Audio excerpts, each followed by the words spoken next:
Someone who's been following the big GOP power grab since the Republican convention and now the power consolidation of the GOP into a dissent need not apply party, a party that believes in pay more, get less government, is our guest Ben Swann. He's the anchor at Cincinnati's Fox affiliate WXIX Fox 19. He hosts the nationally popular Reality Check segment. He's joining us on the program. Ben, welcome back. Hey, Jerry, thanks for having me back. I would have thought that after the disenfranchisement of the Ron Paul delegates at the Republican convention in Tampa and the blowback from that, that maybe the GOP would have learned a lesson. But it seems now with John Boehner booting true fiscal conservatives off of what I would consider to be important committees that they haven't quite yet learned their lesson. Well, you're talking about 4 different congressmen who have been booted from these committees. And the bottom line is the only thing those 4 really have in common is that they are all fiscally conservative. Got it. 3 of them are Tea Party kind of guys, Tea Party favorites. And at least one of them is a strong liberty guy in Justin Amash out of Minnesota. He is obviously a guy that was a strong Ron Paul advocate. Walter Jones in North Carolina was the first congressman in North Carolina to endorse Congressman Paul when he ran for president. So you have these guys who are liberty-minded, small government, fiscal conservatives being told they're not going to be on the House Finance Committee or on the House Budget Committee when the new year starts. And it's a slap in the face, I think, for a lot of conservatives. From what I'm reading, from what I'm hearing from folks, they're very unhappy about it. You know, the Eric Erickson over at Red State wrote an article about it today saying that, you know, opposition isn't coming just from across the aisle. It's coming from leadership in the Republican Party. And I think the one thing that Speaker Boehner is doing is he is consolidating not just what he thinks is his power, but he's also consolidating those Tea Party and liberty movements into one small government movement that ultimately is going to become the power structure of the GOP. I don't think he means to do it, by the way. He doesn't mean to do that second part. Right, exactly. But, you know, what is the blowback on this going to be? I would have to think that even the Heritage Foundation, here's a quote from them with regard to Boehner's stupidity in negotiating with Crazy, raising the Medicare age, lowering the Social Security COLAs, $800 billion in new taxes. They said, rarely in modern American politics have more counterproductive, more foolish words been set to paper. And they go on to say that people who worked hard to elect Republicans in the past will never raise a finger for them again. I'm sure that there's a different meaning that they have with regard to raising a finger for the GOP, but are a lot of people going to start to raise a finger to the GOP?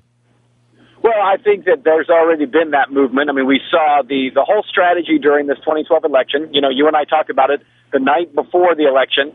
It was simply this idea that, listen, the Republican Party was going to do whatever it wanted to do throughout the primary process, disenfranchise all kinds of Republicans during the convention, and then turn around and say, but you have to vote for us because we got to stop Obama. Did it work? It didn't work. Didn't even sort of work. 3 million fewer voters turned out for Romney than voted for McCain. And people talked about what a terrible candidate McCain was.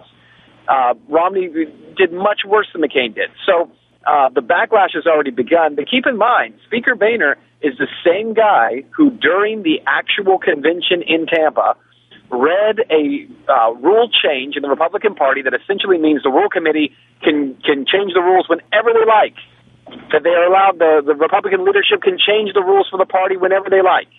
He read through that rule on a teleprompter script.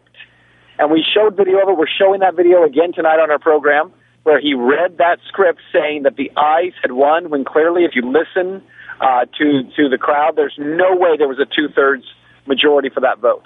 So, you know, Boehner is really putting himself in a position here where he seems to be kind of the most active in trying to run out, as you said, any dissenters or anyone who is not willing to just tote the party line. I was a little heartened by the response that came from Schweikert's camp, where he actually said it's a shame that John Boehner is kicking out someone as fiscally responsible. In taking him to the woodshed, I guess the message wasn't totally received that you have to do what we say and vote the way we tell you so that your spreadsheet doesn't show that there are any votes against leadership. I was a little heartened that Schweikert's people came out and said, here's what's really going on. And they didn't seem to be kowtowing to the big power grab by Boehner. In fact, that's been the case so far from what I've seen with at least three of the four. So at least three of the four have come out and said this is retaliation for the fact that they were unwilling to just go along with bad policy, with a Republican Party that continues to compromise deals, and they're willing to go back on the tax issue when they shouldn't be. It's something that's interesting today also is that Texas Congressman Louis Gohmert came out and said that when Boehner came out with his new deal yesterday, his counter offer to the White House, Gohmert said that the GOP in the House weren't even consulted about it. They knew nothing about this. Wow. So essentially what he says is Boehner, Harry Reid, and President Obama, who are running this whole thing, and that the Republicans in the House, who are the majority, the actual congressional representatives sent there by the people, have had no say in any of this. And that's a huge problem. Yeah. I just want to give you the quote from Rachel Semmel, Congressman Schweikert's spokesperson.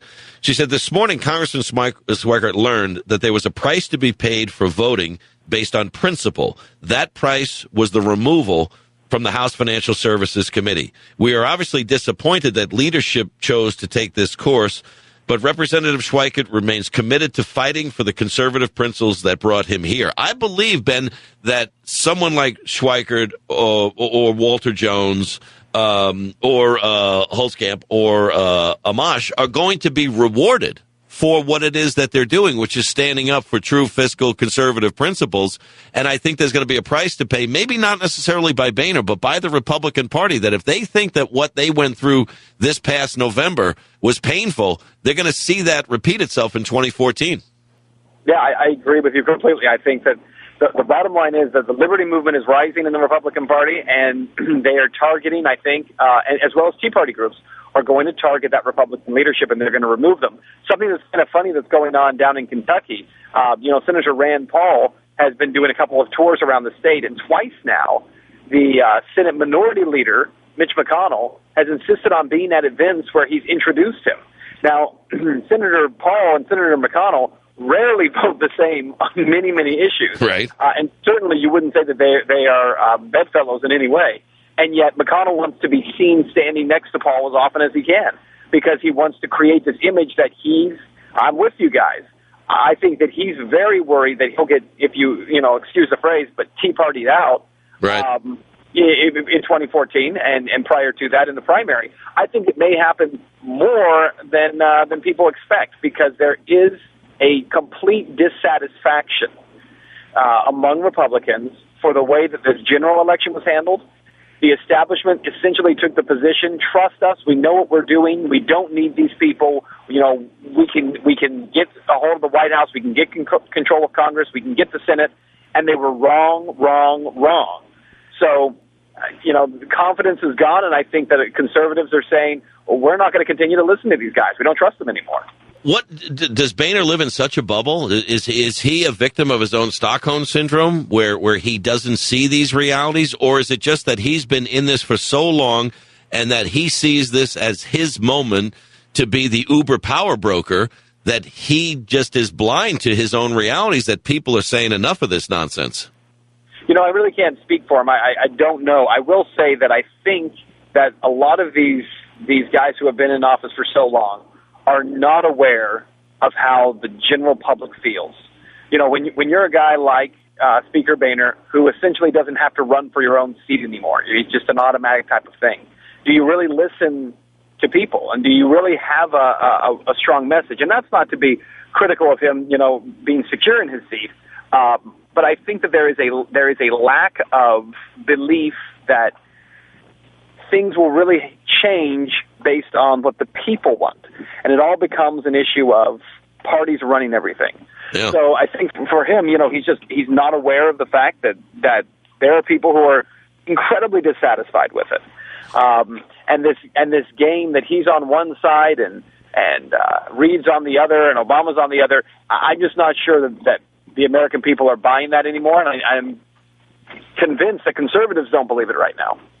Ben Swann is with us, anchor, Cincinnati Fox affiliate, WXIX Fox 19, host of the Reality Check segment, be covering some of this tonight on his program and also on Reality Check, which you can get at Facebook.com/Ben Swann Reality Check and YouTube.com/Ben Swann Reality Check. When I look at power consolidation, I don't understand how this works, and I've asked a couple of people, Ben, maybe you know the answer to this. The steering committee, the Republican steering committee, which is yet an even smaller group of people that decides the fate of people like Schweikert and Walter Jones and Amash.